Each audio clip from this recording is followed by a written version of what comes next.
Good afternoon, everyone, and welcome to our third in a series of 5 webinars that we'll be doing about the Wallace research and focusing on the 5 key practices. Today we're going to be talking about managing people, data, and processes to foster school improvement.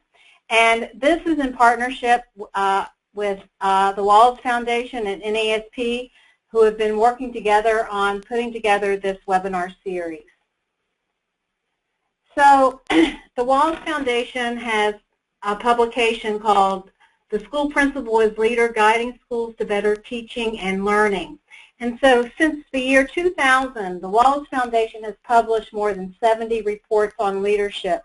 They are one of the major organizations that study principal leadership. So the commitments that NAESP has with the Wallace Foundation include NAESP is a huge advocate for elementary and middle school principals and other education leaders who have a commitment to children. And so we have partnered with the Wallace Foundation, who has a very similar commitment as we do as far as improving the learning environment for disadvantaged children and making sure that the arts is very vital in schools. So,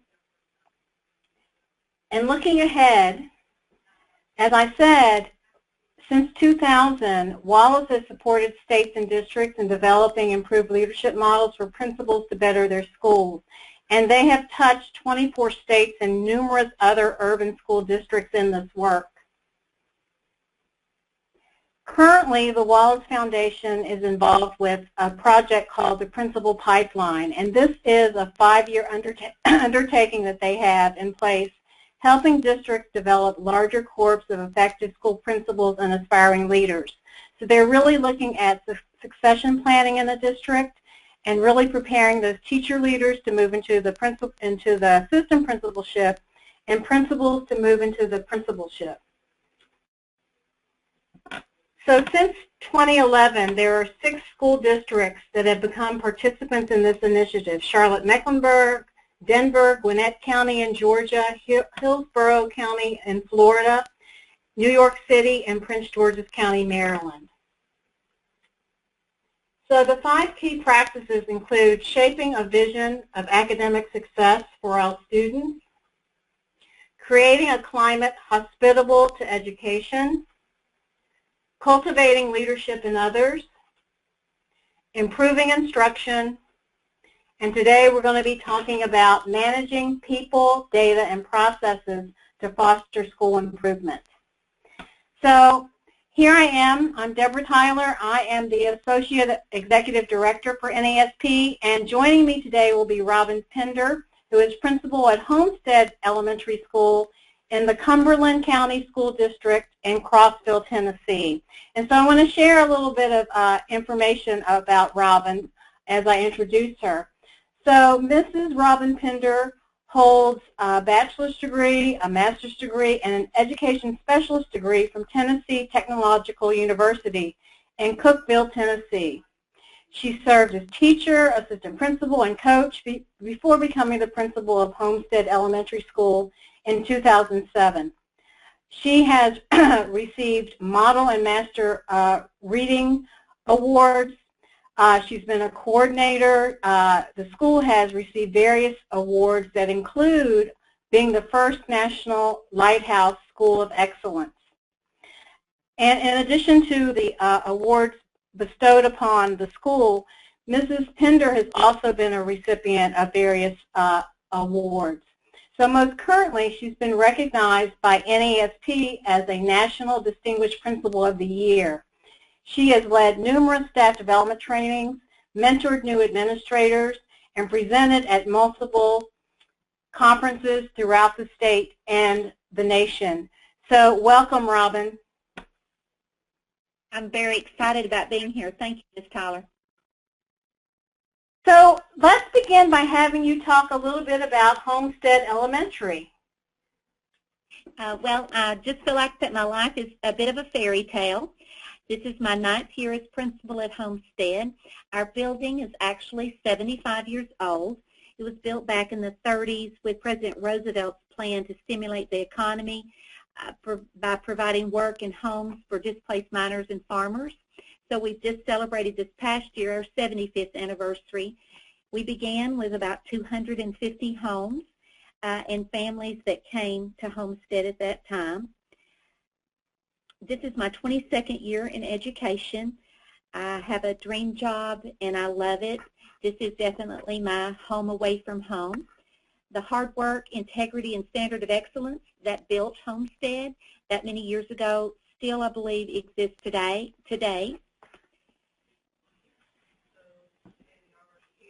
So why don't you walk us through a little bit of the demographics for your school? We have a lot of Bulldog Pride. That is our mascot there.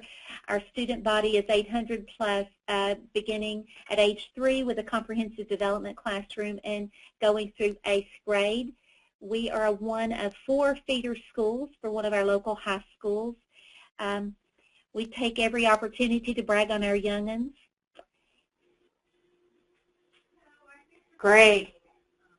So talking about some of the special initiatives that you have in place, I know that you and your staff are very steadfast in the 3 R's plus 1.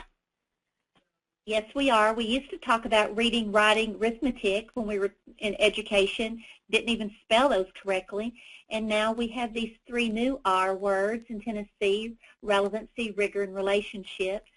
And I always try to put relationships first in all that we do here at Homestead, and we've added that one, relentless, because to me, we're bulldogs and we're just never going to get back up from that.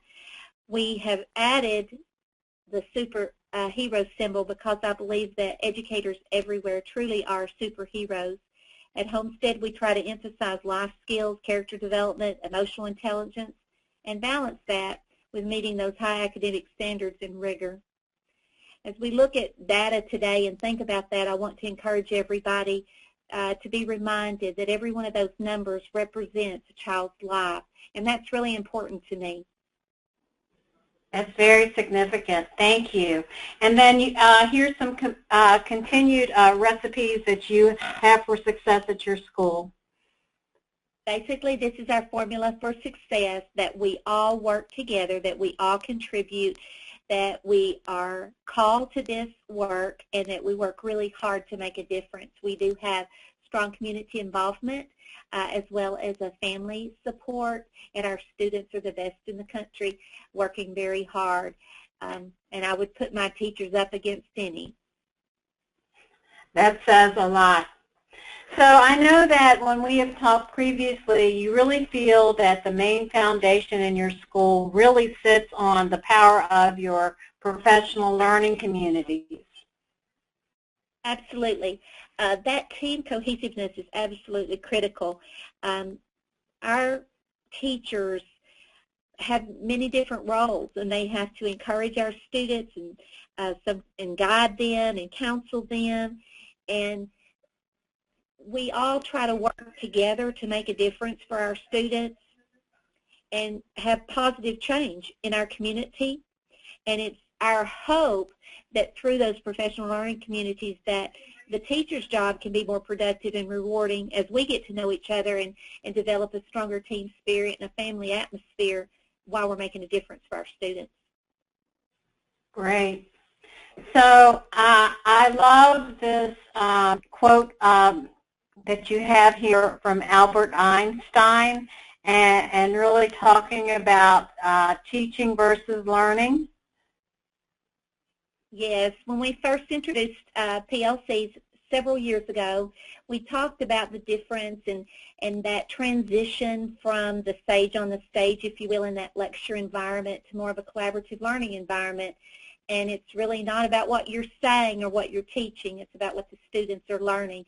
And we committed at that time that we would not continue doing things expecting something different, but that we would honor Mr. Einstein's philosophy in that change is okay and it can make us better and help us to improve.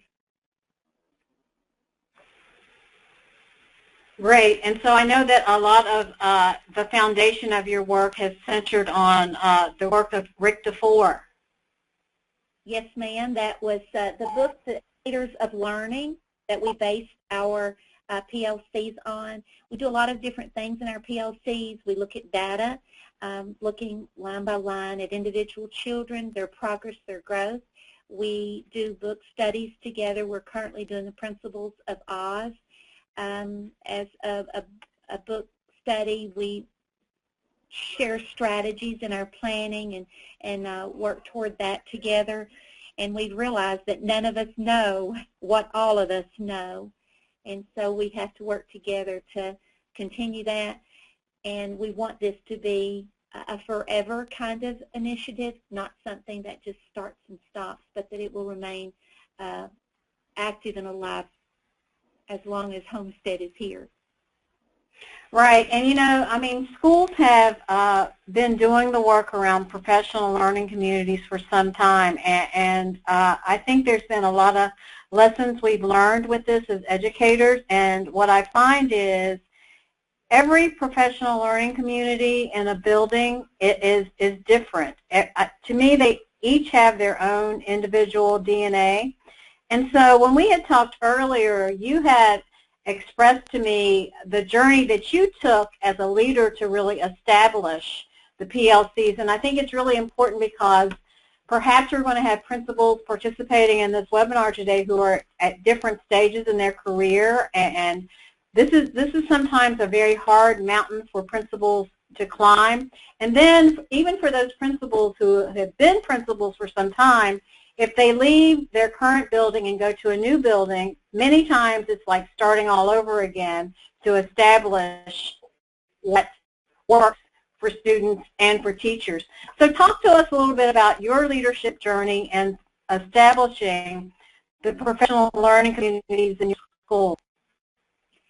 When I first came to Homestead, I came as a teacher from a sister school. I had been there for 10 years, and I came to teach here at Homestead, which was a coveted position in my opinion.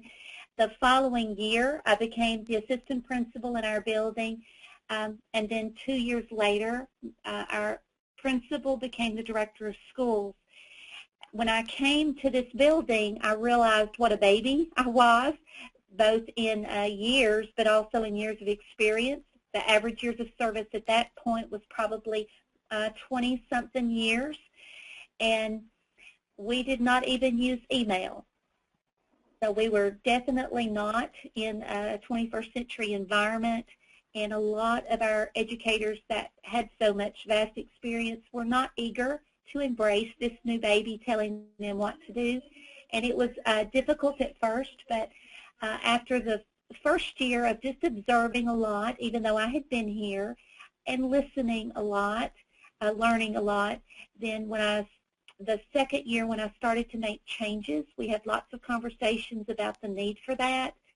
The vast, huge majority of people embraced that. There were a few not fans, I call them, that chose to go move to another building, just a very few. But we have a very strong family now that really try to help one another, and we're committed to this work and helping children. Great. So as you said, you know, collaboration is key in all of this.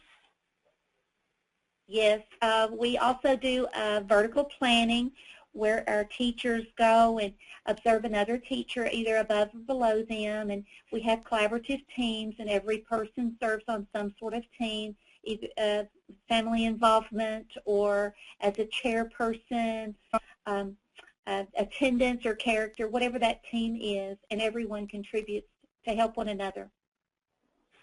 Great. So you've also incorporated a lot of the big thought leaders around your work, and another person you include is Rick Stiggins.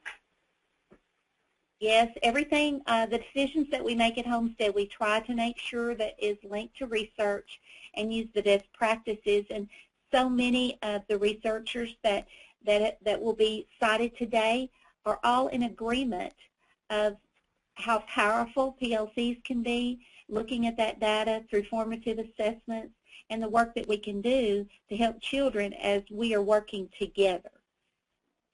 Great. So this is a very obvious theme in your school, you know, together we will succeed. And we have realized for many years now that we are really only as strong as our weakest link, and so we have mentor teachers that work with our novice teachers. We have an instructional facilitator that coaches and mentors some of our teachers who have struggles in certain areas. We match our teachers using the evaluation model with strengths and areas of concern that we can truly be successful as we just work together and pull together. Great. So another thought leader that you have incorporated is Doug Reeves. We have a theme every year at Homestead, and this year our theme is digging deep and stretching forth so that we can encourage others and be able to do that. And so we've kind of adopted this theme of gardening based on Mr. Reeves' work of focus, efficacy, and monitoring. And as we talk about focus, I'll tell you a couple of the things that we are focusing on, primarily literacy this year, but we have committed that we will have no more than 6 main focuses and initiatives that we implement at Homestead to be successful. For efficacy, I think that everyone here is called. They believe that they can make a difference. And then the monitoring piece, that we make sure that people often do what you don't often do what you expect, but what you inspect. And so we have strengthened that this year. We are trying diligently to identify, remove, and avoid any kind of weed growing that takes away from the resources of helping children. And a lot of good things can happen. They look good, they sound good, they even make us feel good, but sometimes they just strangle the life out of us. And it's hard to get those deep roots uprooted, but it will choke the life out of everything if you don't have that focus and monitor things and then have that strong belief and do the things that you can actually control.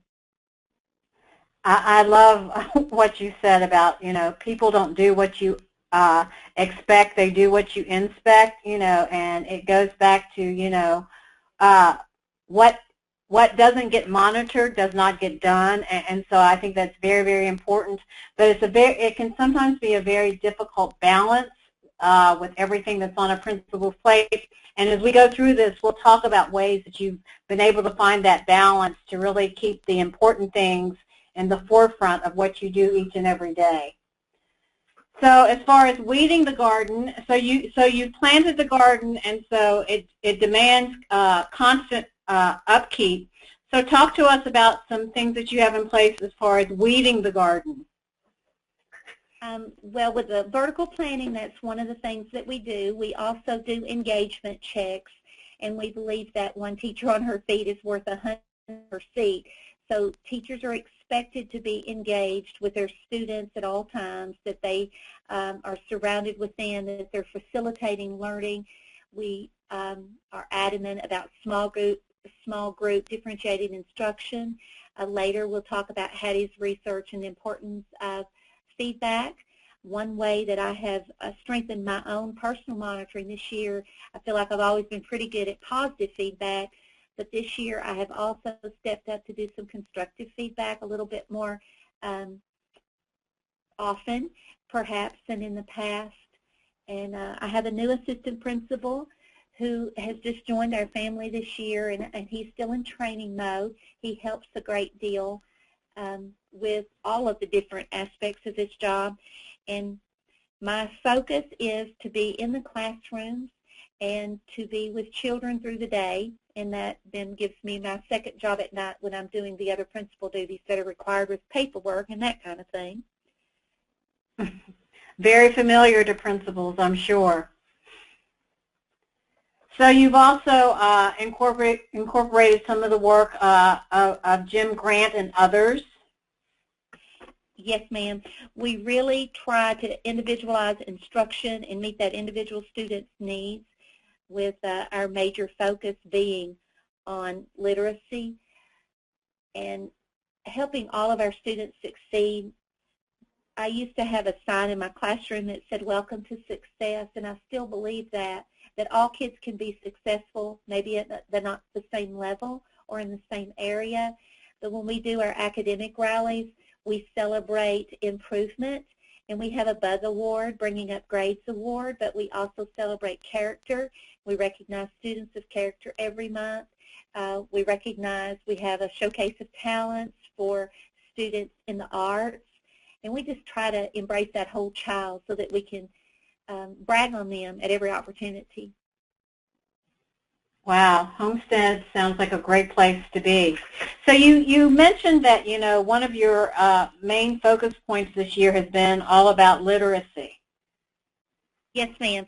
We want to promote that love of reading, and this is kind of our philosophy. It's about being healthy, and we have to have green beans and broccoli to be healthy, but all of us around here really like chocolate, and so we try to share that through the love of reading with our children, and we expose them to lots of different genres, lots of different avenues of reading with nonfiction as well as fiction. And then with our reading logs, we also encourage them to eat some chocolate, if you will.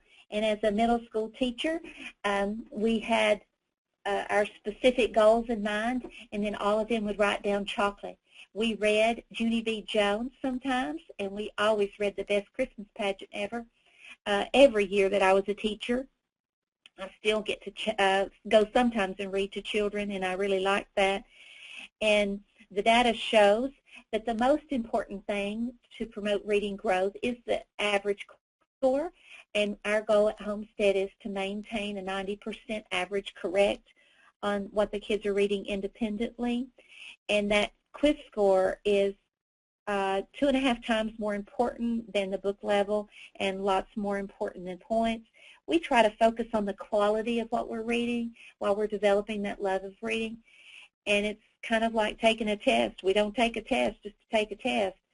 We read because it's going to help our minds, and another analogy that we use often at Homestead is with instruction and practice, that they're equal sides of an airplane, those wings on an airplane that makes it grow.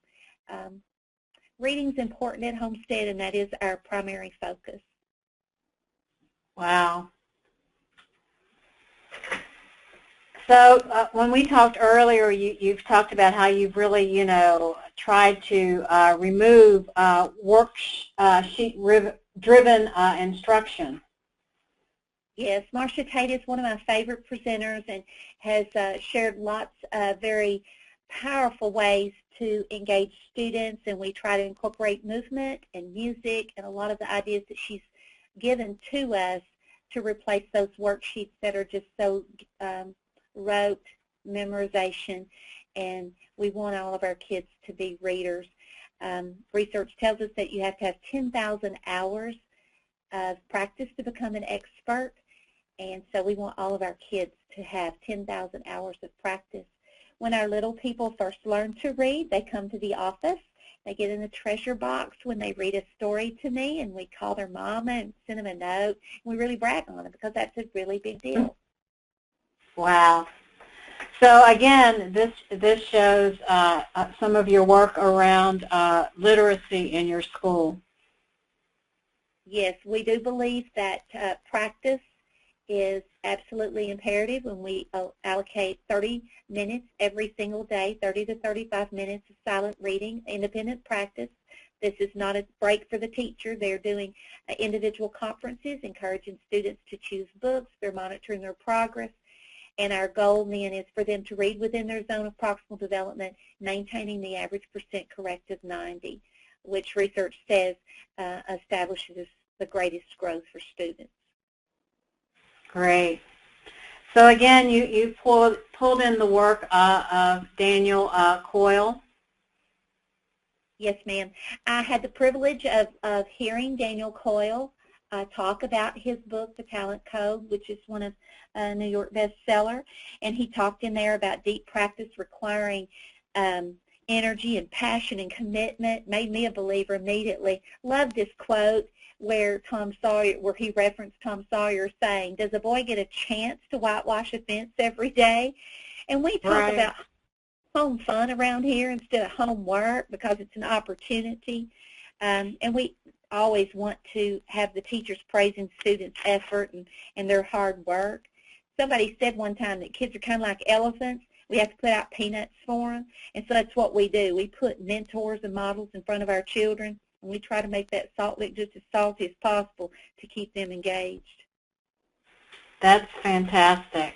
So you had talked earlier, about the work of Malcolm Gladwell and, his research on outliers. Yes. The chances of me graduating from my background of poverty were pretty slim. College wasn't really going to happen, but every day I went to school, that teachers encouraged me and told me that as I continued to read that I could learn and that I could do it. They believed in me. Now every day I have that opportunity to do the same thing, to make a difference for a child. Great. So, in talking about, what happens when we don't weed our garden, we see this beautiful garden here, and we all know if we don't pay close attention to it, and these things begin to happen to our beautiful garden. And so I really want to walk you into some of the really solid things that you do to make sure that your garden stays vital in your building. Yes, we believe that self-fulfilling prophecy is real.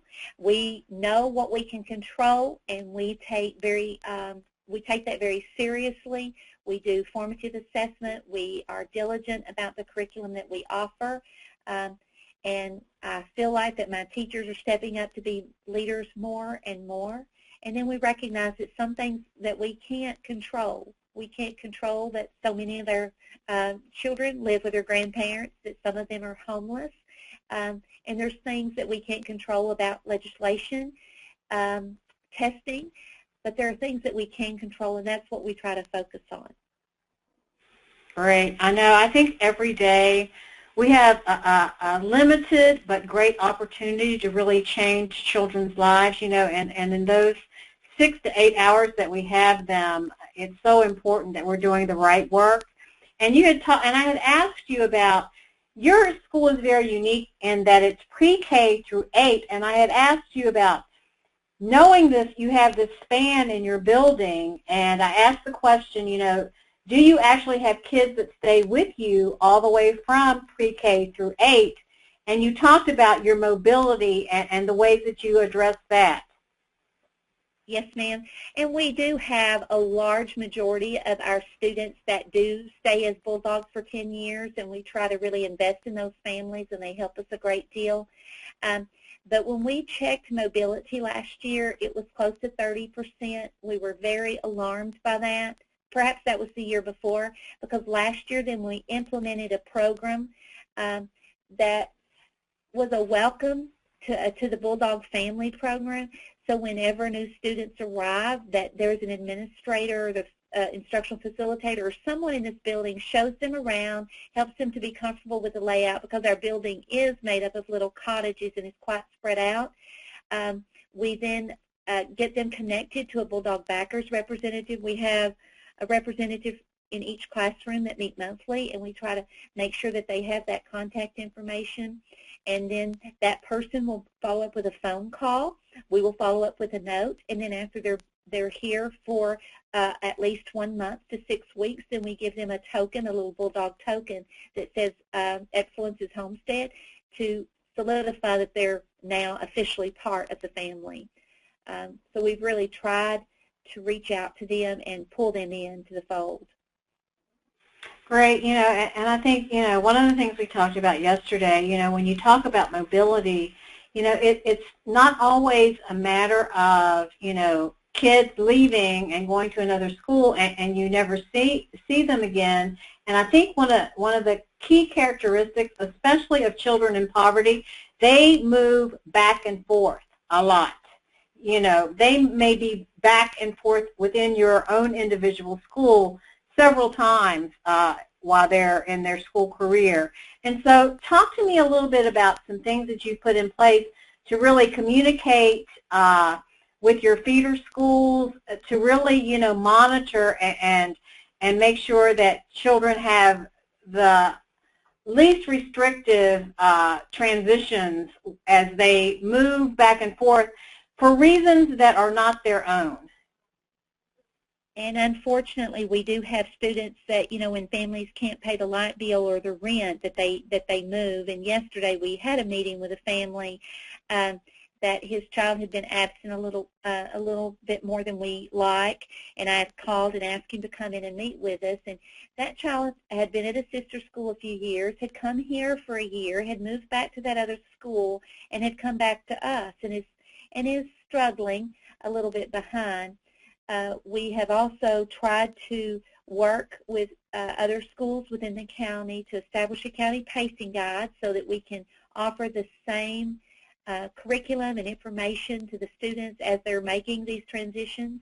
We work closely with our high school feeder school. My son is actually a teacher on staff there, and I tell him who my hard cases are and tell him he's responsible to get them graduated. But my 8th grade teachers also do collaborative work with the math teacher works with the algebra teacher and ELA teachers, and they have visited each of their classrooms back and forth so that we know what the expectations are. My teachers have worked through backward planning, and we have honest conversations annually that say, this is what I expect from you, as changes are within the faculty and staff of different grade levels. And so we try to, again, capitalize on people's strengths and weaknesses to help one another. But we're pretty honest. We have a data room that all of this is kept in, and we're pretty blunt honest with one another. But it's always in an effort to help. It's not ever, a hammer to beat anybody up. Right. So I know that this is a quote and saying that we're all very familiar with as educators, and so it's very important to come back and revisit this because of the challenges that we face, but this really helps center us and really provides us with, I think, our compass and our true purpose in schools. So we talked about with what are your students living in. You described, some of the situations that your students encounter on a day-to-day basis in your school. So as far as digging deeper, you talked about how that's something that you really pressed on this year to go beyond the surface and really digging deeper in everything that you do in the building. And so let's talk about a little bit about your data analysis process that you take in your school. We do the screening reports. We do screening 3 times a year using STAR, which has been adopted by our county. And from that information, I pull out our RTI charts, and those are distributed to every person in the building, special area, music, library. Everybody gets them, all the parapros, so that when they're working with children, they know who is behind. We look at data we do look at the data as a mirror giving us that information, but more as a window where we can see where we can grow and where we can get to. Our goal as RTI national recommendations are to have 80% of our students at benchmark. We look at that every month, at a minimum every month, and then more often during our PLCs, but one time a month the instructional facilitator goes through and does the data analysis in a deeper dive, and we look at those bubble kids and work with our RTI to meet those needs with progress monitoring every couple of weeks. So you had talked about your universal screener that you use, and I had asked the question, is this something that is driven by your district, or was this a universal screener that you and your school came up with on their own? So talk a little bit about, Tennessee and their work with universal screening. Well, we at Homestead screen at the minimum 3 times a year, but lots of our teachers will do it the 4th time prior to the state test. But basically, you lump all the kids into this funnel, if you will, and then you separate them out. and then you will be able to determine if students are at that 40th percentile, which is the baseline here, and then the 26th to the 39th percentile would be that on-watch group that could kind of go either way. And then we look at meeting the tier recommendations of our state. Tier 3, which is the lowest tier, at below the 10th percentile, we're obligated to do a 3-to-1 ratio with intensive interventions for them 45 minutes a day. And for Tier 2, again, the 45 minutes a day, and that is a 5-to-1 ratio. So that's when we're doing universal screening, it's kind of all hands on deck.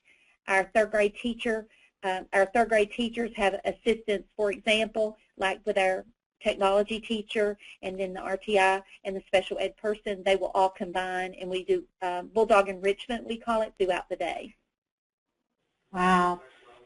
So you touched on, the very deep progress monitoring that you do in your school, and we can see from this slide, I mean, you hit every stakeholder in the building, from looking at student accountability, reporting to parents, making sure that teachers have the resources that they need, and that those faculty and grade level meetings that I can presume, I'm sure correctly, that are very instruction driven. Absolutely. We try to look at all of the data possible. We don't depend on one data point.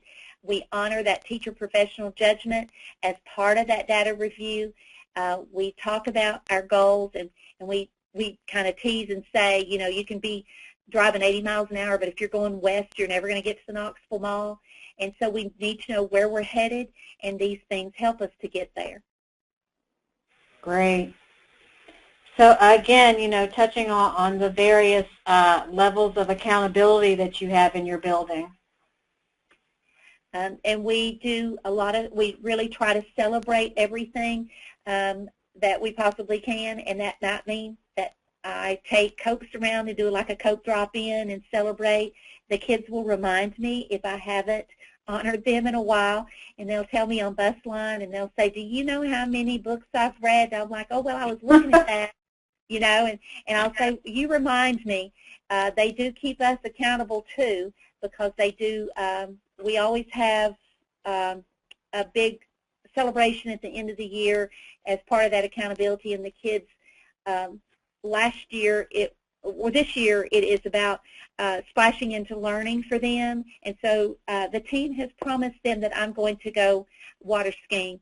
I don't know how to do that, but they think that's going to happen. Wow. So, in this slide we really talk about the importance of pushing people out of their comfort zone to really expand and to empower. Yes. It's kind of like we talk about that butterfly and that metamorphosis, that little bug working so hard to get out of the chrysalis, and it's not always comfortable. Challenge is not always comfortable, but it's certainly worthwhile. So you've talked about, and this slide shows the proof in the data of how your hard work has paid off.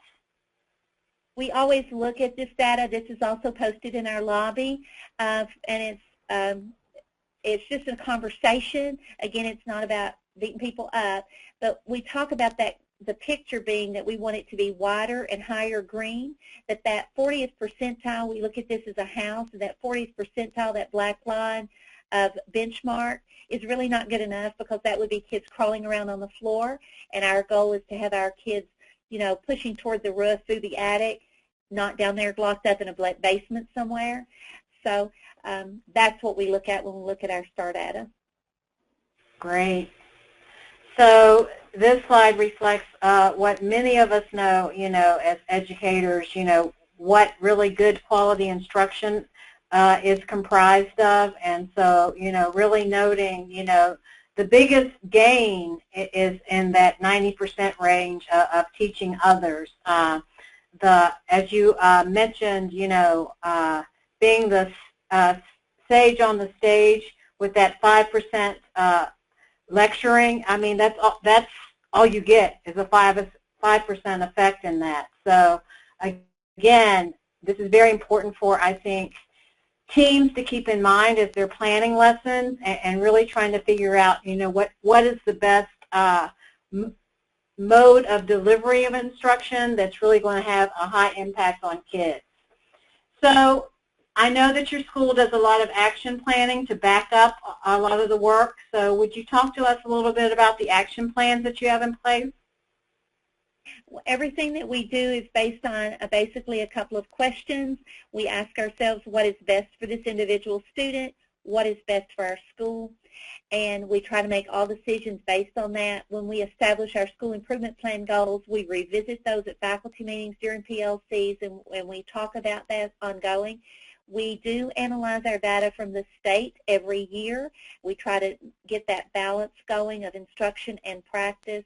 And we look at that data as not just numbers, but we look at that as one youngin' at a time making a difference for them as we invest in their lives. Great. So as far as your school improvement plan goals, again, you are really emphasizing digging deeper to really make a difference with kids. Absolutely, and that's what it's all about. I do believe that success breeds success, and that the more that we can help our students improve, the better off they'll be. Great. And again, we talked about John Hattie's research earlier in the webinar, and so he is someone who has done great work around meta-analysis of instruction and best practice in schools. John Hattie is a phenomenal man, and he continues to do research as we speak, revisiting all of the data that he's collected, and we have tried to, when we're gaining our focus, trying to make sure that what we're doing that impacts learning is getting the biggest bang for your buck. And those things would include like having high expectations that we do, and having small group instruction and providing feedback for our students, always with this 0.40 average effect, meaning a year's growth from Hattie's research. Great. And a favorite of NAESP is Todd Whitaker. I know I have quite a few Todd Whitaker books on my shelf. He is just a very funny man. I really enjoy listening to him, and we've had the opportunity to hear him more than once. But it's important that we set realistic and high expectations, and that we guard our instruction time, and we do that bell to bell. We have a couple of minutes of the morning that we brag on students. We do a daily memo for faculty and staff so that they know what's going on. But high expectations, that's just confirmation of Hattie's work as well. Great.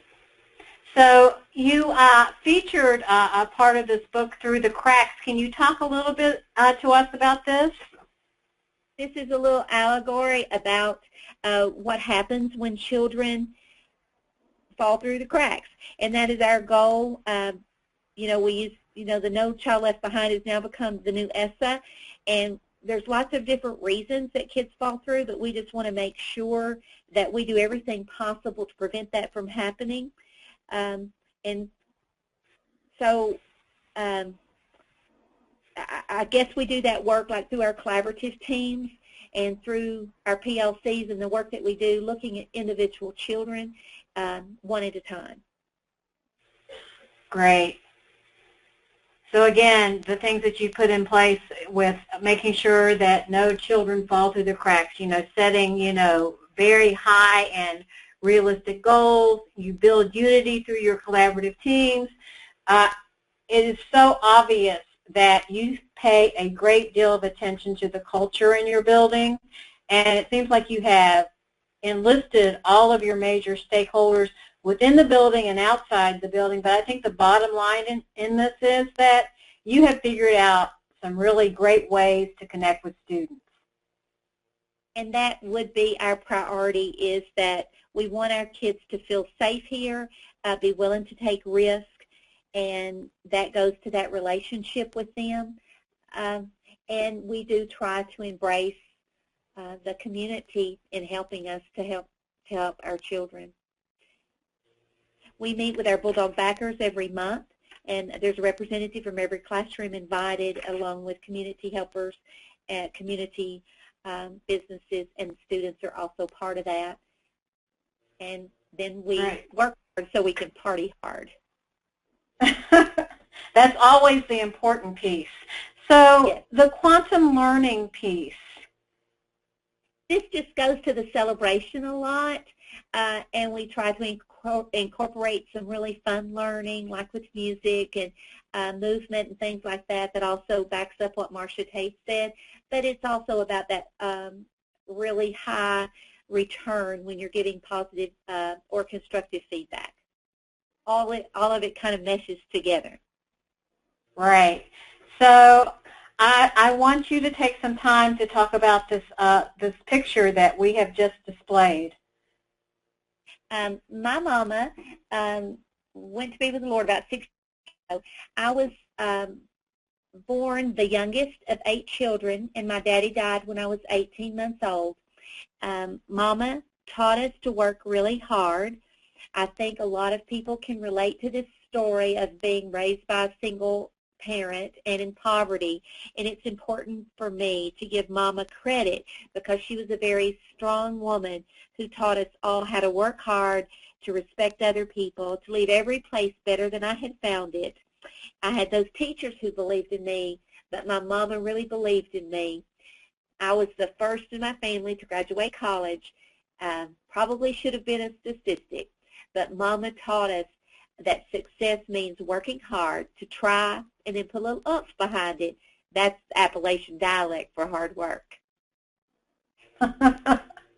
That's great. And, you know, and we talked earlier about, you know, it's very important for leaders to know themselves deeply, and what we have experienced and what we have lived definitely shows through in our leadership and how we interact with others and our expectations of others. And so I think this is just an incredible story about you. And in the short time that I have come to know you, your mother did a very good job. Thank you. I do appreciate this opportunity today of just sharing with others. I feel like I have been blessed and need to bless others, that my territory continues to be enlarged, that I can reach out and make a difference for more than my 800 here at Homestead, but across the nation. Great. So again, Robin, I really want to thank you for being here with us today to share your leadership journey. And so what our participants will see now are some discussion and dialogue questions that we won't have time to go in today, but as we shared with you earlier, you can download this presentation and, you know, pull these questions and have some dialogue with your colleagues around this. And so one of the questions that I do want to focus on this slide is, you know, and you talked a little bit about this, is describe a little bit, and we talked about this probably a couple of hours before we started the webinar. Describe the process that you took from moving from a lone soldier to really building teacher leaders in order to work smarter and not harder. We both acknowledged, I was a principal of 2 elementary schools, and I remember in my first principalship, and as I was taking my classes to get my administrative endorsement, I had many professors tell us that the principalship is a lonely job, and I can remember thinking, what? How can it be? You have people around you all day, every day. How can it be a lonely job? And once I was in the job, I would say about 3 months, and I had the world crash around my ears one evening, that's when I got it, that it can be very, very lonely. So talk about the process you took in understanding this and dealing with this to make you a better leader. Well, coming up and being friends with a lot of the people, it was a transition to now become their supervisor and do evaluations and that kind of thing. I have learned that I have 2 ears and 1 mouth on purpose so that I can listen more than I talk, which is not my strength area by no means. I have also surrounded myself with 5 accountability partners who kind of keep me straight. When I'm making decisions, I go to them. When I have hard decisions to make about and during the hiring process, they will sit with me on the team and helping make that decision. They serve as mentors for our new teachers, our novice teachers. One of them is quite vocal, and she said to me, make sure that we're all on the train before you take off, Robin. And pretty straightforward things that they tell me. They usually do it very nicely behind the closed door. They don't do that publicly. But they have surrounded me and made me a better teacher and a better leader, because I have learned that I can delegate and trust them to complete things, which is also another difficult area for me. But it is lonesome sometimes, and it's really good to reach out to other leaders. And I do have some close friends that are leaders here in our town, but I've also made many friends throughout the country in my travels that I just wouldn't hardly take anything for. That's great. So I think that another thing that principals come to realize is that many times they are dependent on to be what we call, in quotes, the first responder in a building for anything that happens. And so that can really wear on a leader after a while. And so talk to me about how you established other people in your building that your staff would go to first before coming to you. We do have PLC leaders and grade level chairpersons, and we have a chairperson for each of the collaborative teams, and all that information is shared at faculty meetings. And so I try to encourage them to check with their team, because that's why they're with that team, is because people can help them.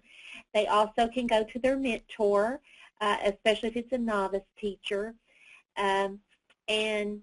Wittenberger, the assistant principal, he is also available. The instructional facilitator is kind of matched up with some teachers that just need some extra coaching, and so she also is in my place a lot of the time as I just continue to do my work. I'm trying. There was one thought I hadn't left me. Oh, that's okay. No, I think you captured it beautifully.